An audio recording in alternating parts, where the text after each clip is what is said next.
Hello and welcome. I am Dr. Lara May, a clinical pharmacist specializing in functional medicine, as well as a certified yoga teacher and Reiki master.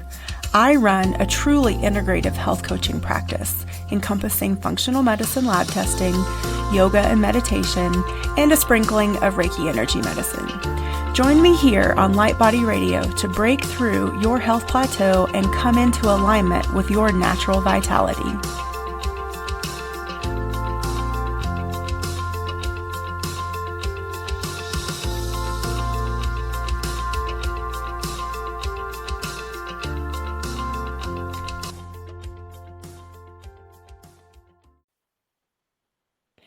Hello and welcome to Light Body Radio. I'm your host, Dr. Lara May, and today we have with us Sue Thomas.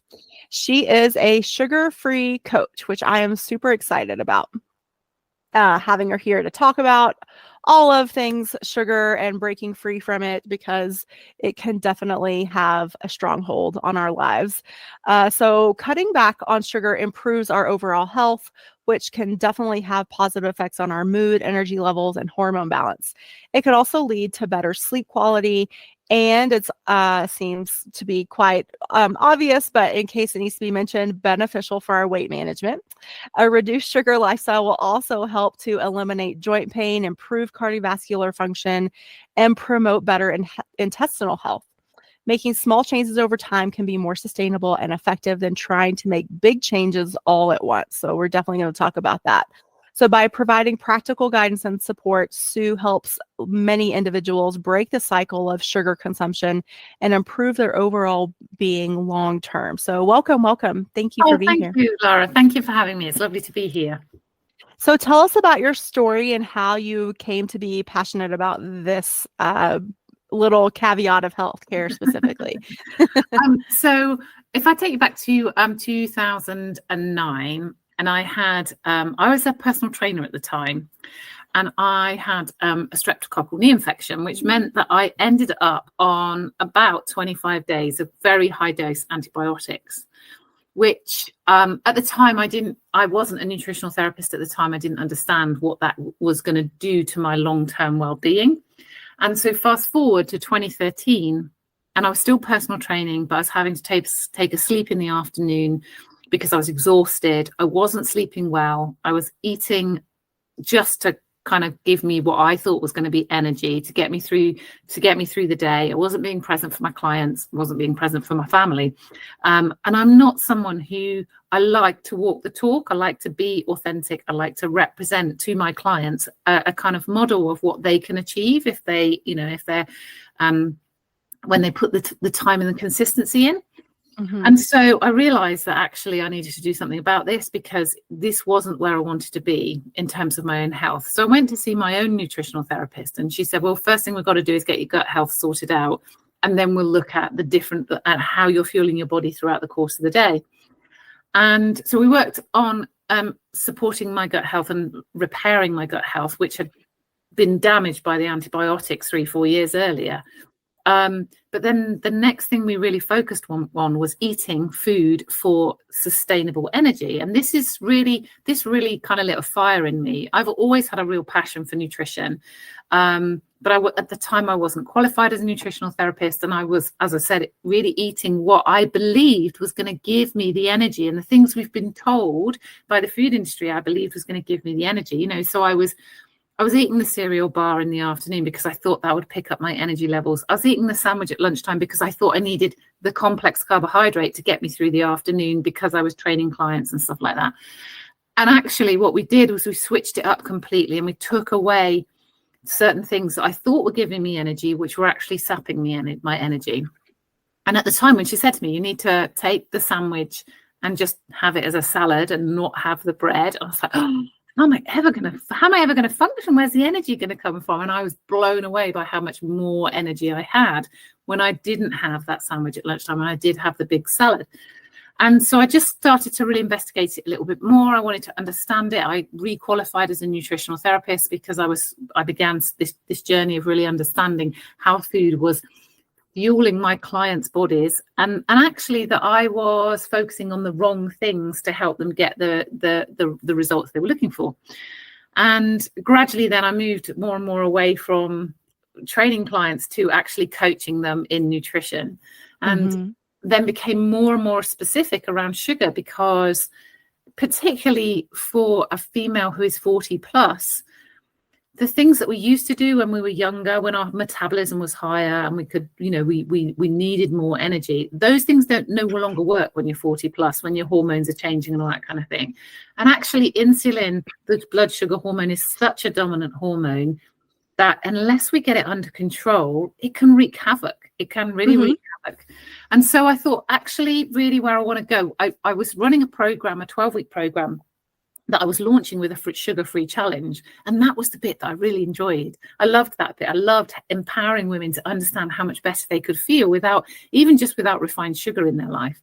And so gradually, more and more, I kind of went down this road of, actually, if we start with sugar and we make these small lifestyle changes and start to reduce the amount of carbohydrate that is not supporting our body. I'm not suggesting for 1 minute that we get rid of carbohydrate, but the amount of the carbohydrates that are not supporting our body, if we can remove those, then we can begin to live a more empowered, more vibrant life. And so that's really where I started with it. And that kind of came to fruition really in 2021. So I've been focusing as a sugar-free coach since 2021, and just helping women to initially dip their toe in the water to remove refined sugar and see how that makes them feel. And then if that makes them feel good, we go on a journey. I've got a program that's a 4-week program that is a journey of actually what are the methods that you need to then help you stay away from sugar long term. And I don't suggest to anyone that they become completely sugar-free, but I think, it's absolutely possible to live a 95% sugar-free life and still enjoy yourself. You don't have to have sugar to... Absolutely. Yeah. It's totally something we're conditioned into, to think that we need that reward in our lives. But let's first talk about, I feel like we all sort of understand, or like superficially know, that like sugar is not good for our blood sugar, and and we associate those two things. But beyond that, what does sugar really do to us at the biological and systemic level? So if we understand, first of all, where we get our energy from, so I like to call it the glucose spectrum. So we've got carbohydrate that comes in the form of colorful carbohydrates in reds and greens and oranges, which is our fruit and vegetables. And then we've got on the other end of the spectrum, the sort of beiges and the whites being complex carbohydrates. We've been told they're complex, but actually they're man-made carbohydrates like pasta and bread. And then we've got the white, which would be, your table sugar, but equally as much your cookies, your biscuits, your cakes, and all those kind of things. And so on that spectrum, the body accesses the glucose, the metabolic process that the body goes through to access the glucose is the same for both, for wherever you're getting your glucose from, whether it's the colorful end or the beige and the white end. But the difference is, with the colorful end, those foods contain lots of antioxidants.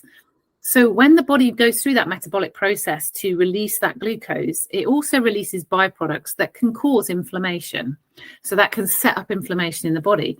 But the colorful end of the spectrum has these antioxidants that will neutralize those byproducts and get rid of them out of the system, so they don't set up inflammation. If we're getting our carbohydrate from the beige and the white end of the spectrum, they don't contain the antioxidants in the same way. So that metabolic process that the body goes through can create inflammation, can create these byproducts that will create inflammation. And that can then lead to an internal stress. So that inflammation could be seen as joint pain. It could be even seen as things like brain fog. It can be seen as IBS. All of those are forms of inflammation. And if that's where we're getting a lot of our carbohydrate from, that beige and white end, that's creating more and more inflammation in the body. It's causing more and more stress internally. And that then leads to the release of other hormones. It kind of leads to a cascade of hormones that can actually do quite a lot of damage long term. Yes. And so what we really want to understand is that actually we know that eating a cookie is no good for us, but we don't make that same association necessarily with bread or pasta. in how it can start to create inflammation in the body. And it's that inflammation that we really need to manage and get under control, because that's the start of the problems being of not only of our cravings for sugar, but also the start of a sort of gradual degradation of our long-term well-being. If we've got internal inflammation, what we call systemic inflammation, deep down inflammation, that is causing the body to be stressed internally. Right, which, is driving those stress hormones. So cortisol, epinephrine, norepinephrine. Even if you're getting that dopamine high, which is the reward chemical from the sugar, from the sweet thing, or even maybe it's not quote unquote sugar, maybe it's bread or pasta. But again, it all comes down to sugar. Yeah. Or like you said, crispy potato chips in the US. Or fries. But it's it all comes down, and that's one of the things that I also try to reinforce with my clients too, is that it doesn't matter if it's a refined carb or a simple sugar or a complex carb. It all comes back to glucose. Yeah. So if you're constantly pumping your body full of a source of glucose, then your body's either going to use it and burn it, or it's going to store it. Yeah. Insulin is the storage hormone. Yeah. And for those of you that, aren't super, into the biology side of things, if sugar is not used, it is stored as fat. So that's why also, like you said, when, women 40 plus, our hormones start to change, things don't metabolize and, burn as quickly as they used to. And even with men too, your basal metabolic rate goes down as you age, so if you're eating the same way that you did when you were in your 20s and 30s, then unless you're still working out hardcore and are super active throughout the day, not just for your 20-minute HIIT session, then you're going to have a harder time keeping lean, losing weight, whatever your goal is, and staying healthy, because really what you're doing is accumulating this inflammation and keeping that insulin cycle constantly pumping and working and storing the fat and dealing with these extra glucose molecules floating around in your body and eventually exhausting your pancreas, which leads to type 2 diabetes. Yeah. So, and also I think for a female who is 40 plus, because her liver is doing so much work to manage hormone change, and the liver is the first place where we store excess glucose as glycogen. So if our liver is overworked with the glycogen, trying to store glycogen before it converts it to the fat, then that can then have a knock-on effect to how well you manage your menopause as well, or your perimenopause, and that can exacerbate those symptoms that you see as well. So not only do you see that weight gain, but also you see symptoms of menopause being more accentuated because your liver's not functioning efficiently. So there's a whole load of things going on that we really need to kind of, if we can remove the majority of the refined sugar, or the majority of the glucose that doesn't serve us, we can start to improve our health really quite quickly. Actually, you can see quite a quick result with people. Even in just 7 days, you can get people sleeping better. You can get them balancing their blood sugars much better, so that they can begin to see things more clearly, that mental clarity, little things that you can change in just 7 days that will make a big difference to how you feel about yourself, which then motivates you to take more action. Yeah, absolutely. And, again, just to add another layer of understanding to that liver aspect too, although our sex hormones are made in and around our sex hormones, they're used and digested and broken down and divvied up in other parts of the body. One of those main places is the liver. Yeah. So that whole link between our menopausal symptoms, and even just how our body is holding on to toxins in general, which can also keep us overweight. Yeah. A lot of that has to come back to our liver health. So, super important to keep that in mind. And even, if we're looking at the increased rates of fatty liver, of non-alcoholic fatty liver disease, as they call it. So it's when your liver starts to look like on a scan more fatty even when you're not a drinker. Yeah. So it starts to have that same look as a cirrhotic liver, Mm. but it's from a different mechanism. Yeah. And so that's a real consequence too right now in the Western world. Some people like to blame it all on our fast food culture, but I've seen plenty of older women that don't eat a lot of fast food, very minimal, and they still start to develop this fatty liver, and they come to me, they're like, why? Why, like, I don't have a history of this, like, I'm not a drinker, but why is that? And it's lifestyle, your stress Yeah. levels, it's your toxic burden load, and then how much sugar are you eating every day? Yeah. And so that's why I like to use the word carb, because people think when you say sugar, I feel like they think sweets. Yeah. They're Yeah. like, oh, well, I don't drink a lot of soda, or I don't eat a lot of candy. But it's not just that. Like, how much bread are you eating? How much pasta are you eating? Rice? All of the different ways that we incorporate carbs into our daily lifestyle. Yeah, it's not just about adding it to a teaspoon to your cup of tea. It's all those other things, like, like I said originally, when the nutritional therapist said to me, stop eating the bread at lunchtime, that for me was an eye opener as to actually that is really contributing to my peaks and troughs in energy level, because it's not serving my blood sugar balance. It's not giving me consistent levels of insulin. It's not giving me consistent levels of glucose. It's spiking my glucose really quickly, and then it's crashing. And that's what's causing me to have to take a sleep in the afternoon. But because I wasn't, because I, like you said, with most of your clients, they're not eating, they don't think they're eating a load of sugar. I wasn't a chocolate eater or anything like that. But it was those things that I didn't really recognize as being something that wasn't something that was consistent for my blood glucose levels. It didn't provide me with consistent, steady blood glucose. And all of those things, I think a lot of it is to do with the food industry as it is now, and that they've kind of almost misguided us into thinking these things are healthy, we're going to be all right with this. But actually, in reality, they're far from healthy. I always say, if it says it's healthy on the label, it probably isn't, because it's having to protest. Right. It's having to create a protest to pretend that it is. Right. Absolutely. So, okay, I think we've covered that base, and very good explanation.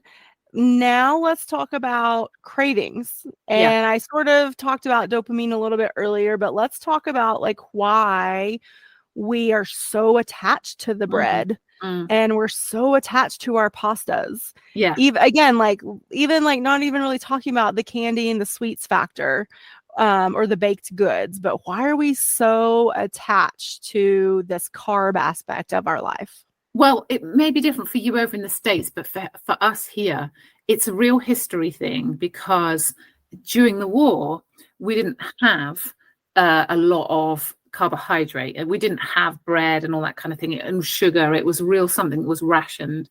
And so my parents in particular grew up with their parents saying, oh, you can't have that because we haven't got enough of it, or we can have this today as a treat. So the bread was a treat, or we didn't have pasta then, but the sugar, whatever it was a treat. The piece of cake was a treat. So it was seen as something that was really special. It was a bit of a reward. You had it because you'd obviously done something really well, or it was a special occasion, or what have you. And so our parents then, my parents, gave to our generation a bit of a kind of like, oh, it's a treat to have a really nice piece of bread, or a nice really nice pasta dish, and that kind of thing. And so as a result, it's been a handed down kind of almost belief, if you like, that these things are a treat for the body, which is fine if you're having it once a week. But if you're having it 3 or 4 times a day, that's a completely different kettle of fish. And as the food industry has changed over the last 60 to 70 years, and we've seen that onset of processed food, and we've seen that fast food kind of start to take over the home cooked foods and all those kind of things. The way we eat has changed, but our metabolism hasn't changed to keep up with it, basically. And so in this country in particular, the foods that we ate that we saw as comfort foods comes, I think, as a historical thing back from, the 1940s when things were rationed and they weren't available as much. But I always say, so that craving for comfort foods, I think, is something that we've inherited historically. But I always say that cravings tend to be, I always think that cravings are, they happen based on what you first eat in the morning, basically, or whether the first thing that you eat will influence your cravings for the rest of the day. Because if you eat something that is sugary or cereal based, that's going to spike your blood sugars quite quickly because your stomach's full of hydrochloric acid. It's going to break down carbohydrate really quickly, the first thing that you eat. And so that results in quite a fast rush of glucose into the bloodstream and a fast rush of insulin being released in order to manage that blood glucose levels. So if you eat a cereal-based breakfast, which again, we've been told for years and years was the right way to start our breakfast, you know, and the most important meal of the day is breakfast, which actually there's no scientific evidence for that at all. All marketing. It's all marketing. It is all marketing. It all came from Mr. Kellogg and the fact that he wanted to sell his cornflakes. But if you that first thing that you eat, if it's a cereal-based breakfast or a carbohydrate-based breakfast, a processed carbohydrate-based breakfast, it's going to spike your blood sugars really quickly, and that's going to result 2 hours later in a bit of a crash of blood sugars. And because your brain functions on glucose, your brain picks up this message, oh my goodness, blood sugars have dropped, we need to eat something, we need to eat something quickly, and that's when the craving kicks in. So not only have you got a dopamine hit from that comfort food, that feeling of, oh, it's okay, I'm giving myself something really nice, but then you've also got these cravings that sometimes are almost out of your control because your blood sugars crash, your brain perceives the need to eat something with high glucose levels in order to bring your blood sugars back up again. And so you get on this kind of blood sugar roller coaster throughout the course of the day. And so it becomes almost difficult to manage your cravings because your brain is overriding that feeling. And then plus if your intestine is full of good bacteria, or should be full of good bacteria. And if it's not full of good bacteria and it's full of yeast it needs to be activated using sugar. And so that direct link between your intestine and your brain, the vagus nerve, whatever's going on in your intestine is coming out in your brain. So if you've got an overgrowth of yeast in your intestine, it's going to be sending that message to your brain to consume more sugar. It's going to control your cravings to a certain extent. So I like to tell women that I work with that actually it's not about willpower. It's not about the fact that you think you haven't got any willpower, because we beat ourselves up and say, I can't do it, I haven't got any willpower. But actually it's not about willpower. It's just about understanding how to eat to get your blood sugars balanced. And when you can do that, then you can manage your cravings so much more efficiently. Yes, I think caffeine feeds in with that too. I think we supplement those highs and lows. Yeah. Either feeding them in conjunction with caffeine or when we've crashed and we bring in more to help ourselves continue on or feel better. It's so interesting that you brought forward that whole historical and ancestral cultural history piece, because I don't think you can really deny that things that our family and our ancestors go through definitely conditions their response, and that's how they raise their children. Yeah. So for sure, like my grandmother grew up through the Depression, and so she was always, like save these bags, or saving things. Make to amend. Yes. But I think too, the other aspect of this whole food beyond the marketing is a huge piece, especially in the 20th century. It was sort of the advent, the first time we really ever had mass food marketing. Yeah. And they used the food pyramid in the United States, which again was really influenced by the food industry, not really based on a lot of good science at all, but more like which industries do we need to support and promote. And this is all post-World War II. So it's post-war. So you could still argue that it is being based on this, this period of deprivation and scarcity and rationing. And now we're post-war. We have all this abundance. Now we have to use it. What are we going to do with it? We have to make sure people are eating and using it. And so we've been taught, like you said, breakfast is the most important meal of the day. What does that breakfast look like? It looks like toast and cereal and French toast and maybe some eggs and bacon and sausage or whatever. Maybe there's some protein in there, but it's mainly carbs, pancakes, biscuits. And if you're from the South of the United States, like I'm from, so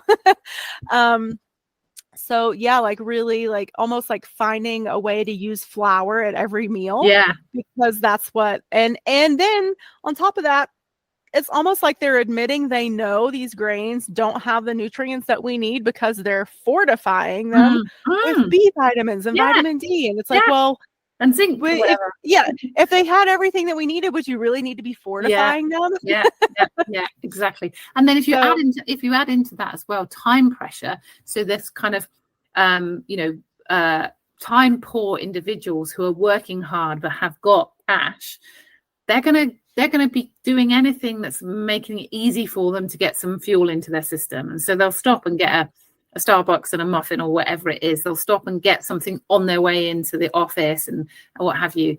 And that just fuels the problem even further, because not only is it then, even because if you're having toast, at least you have toast, you could put some nut butter on it, something to kind of add the protein to it. But if you're just having something sugary like a muffin for breakfast with a coffee, that is just gonna accelerate this kind of fast influx of glucose into your bloodstream, which is going to crash and then peak again and crash, and all of a sudden you're just this whole kind of stressed lifestyle is to a large extent being fueled as well by the fact that we're just not eating properly. So much easier to manage stress if you're fueling your body properly than it is if you're just on this blood sugar roller coaster.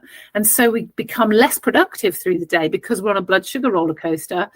But then, so that puts even more pressure on us, and we think we need to do more. So we'll grab something quickly on our way home because we haven't got time to cook. And, so all of that is adding to this whole, it's not just about, like you say, the sugar that we think is the problem. It's all these other things that we might not necessarily associate with sugar that are just causing our blood glucose levels to go massively out of balance.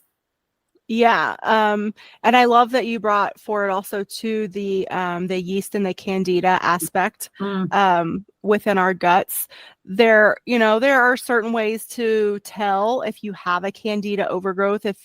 If you are overtly having signs and symptoms of any sort of yeast infection exuding from any part of your body, whether it's your feet, your oral cavity, your vaginal cavity, any of that, then it stands to reason that you have a yeast overgrowth problem internally also. So I think that's important, because a lot of people, I think there's this disconnect of like, well, how do I know? But I think too, like if you're having sort of these insatiable, crazy cravings, like when you try to stop, I think that's a good signal that there is something that's out of balance within your microbiome. Because it really, like when you sort of start cutting back and getting cognizant and maybe not, I also too like don't like to think about it as like just abstaining and cutting it out, but like you're really rebalancing, like you alluded to also. So you're adding in the appropriate amount of healthy fats. You're adding in the appropriate amount of protein for your body, which I think is also really important to understand. It should be about 1 gram per ideal body weight. An ideal body weight is not like the weight that you like to be or that you want to be or that you feel best at. It's an actual like nutritional calculation. So you can look that up, ideal body weight. Anyway, so making sure you get enough protein, good fats. And then, like you mentioned, that those carbs that you are having are coming from vegetables, that it's colorful, it's leafy. And then examining, how do I feel? Is my body saying, have a dessert or have a sweet coffee or have something after? Like, if it's triggering you, especially after those first few days, like I think it's kind of normal to sort of like having to retrain our brain for probably like, what do you think? Like the first 3 to 5, up to 7. What's your thought? I found some clients can take up to 10 days, but most clients are within that sort of 4 to 5 day period where they can really start to see that they're able to resist the sweet cravings, or they're able to resist the snacking in between, because their blood sugars are starting to come back into balance. It doesn't take long. It really doesn't take long. Yeah. So you just need to tell yourself no, resist a little for like the first week at most on average. Have water, have some sort of like, I think peppermint tea is really great because it's calming to the gut, but it also sometimes gives your brain that that little bit of false sense of sweetness sometimes. Yeah. Or So licorice and peppermint is a really nice combination because it's mhm. good for digestion, but it's got that sweeter taste to it. So it can be enough sometimes just to kind of fulfill that little sweetness that I need, that then moves me on from that meal and I'm done, kind of thing. Yes. But if your cravings again are like really powerful and continuing beyond that, then I think it's maybe like worth exploring some sort of candida protocol. Yeah. Like something to evaluate and like sort of re-inoculate and rebalance the microbiome. And you probably will notice a quick turnaround from that point. If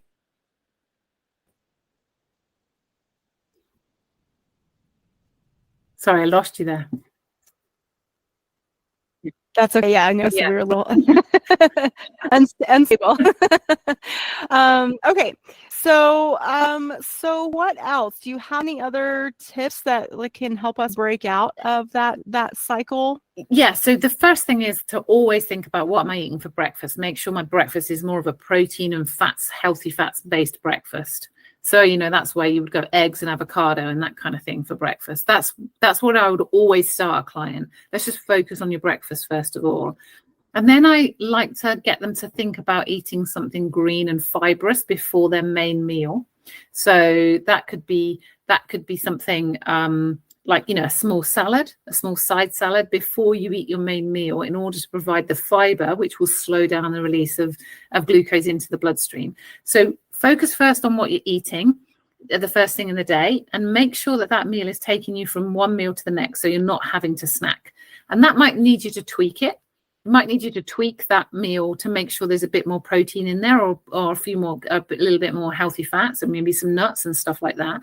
But that first meal should get you from that first meal all the way through to the next one, 4 to 5 hours, something like that, without even thinking about food, without even thinking about the fact that you need to snack on something.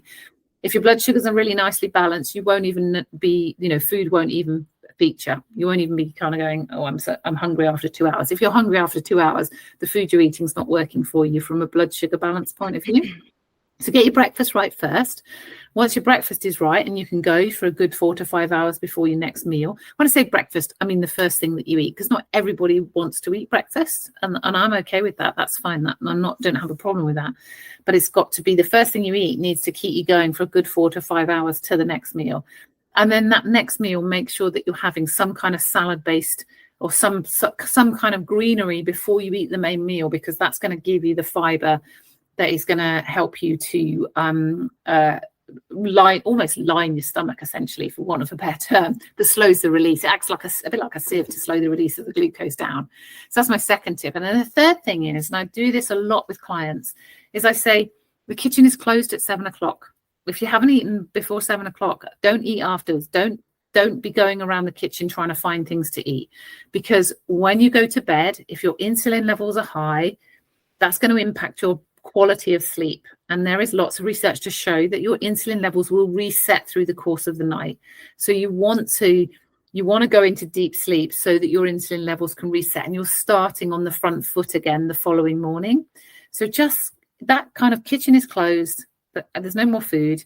It's not a restriction. It's just, I'm closing the kitchen. I don't like clients to focus on not what I can't have. I like them to just kind of focus on all the things they can have, all the good quality stuff, all the colors, etc., etc. But then as soon as we get to that 7 o'clock, kitchen is closed, we're done, kind of thing. And then by the time you go to bed, your insulin levels will be coming down, which means you'll get a better quality sleep, which means they'll reset again for the following day. And that's a really useful tip. If you're someone who is really trying to get your blood sugars balanced, really try that the kitchen is closed at 7 o'clock approach, because then you can utilize your sleep and the healing impact that sleep has to help you speed up that balancing of blood sugars and that balancing of your insulin, and to bring your insulin levels down. What is your opinion of intermittent fasting, or are you strongly opinionated about it? So strongly opinionated is maybe a bit too strong. I actually really like to fast. I do like to fast. I find it really beneficial for my own well-being. I will do a kind of eating window So I will do an 11 till 7 eating window most days, not every day, but that works for me. I find that's really good for my digestion. I find it's really good for my blood sugar balance. And I've also found that it's been really good for sort of easy weight management and stuff. And so I do encourage clients to think about doing that eating window, but it's not for everybody.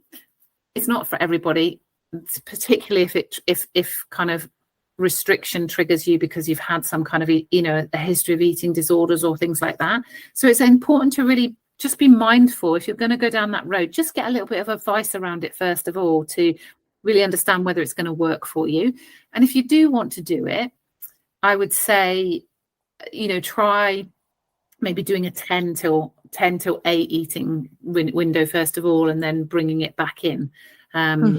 But there is lots of evidence to show that you bring your insulin levels down, and you kind of, you get all those different metabolic processes kicking in to clean up the cells and to, to really help you with your energy levels. And so, and from a hormone balance point of view as well.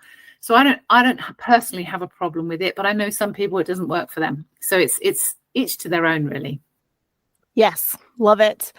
Well, tell everyone where they can find you.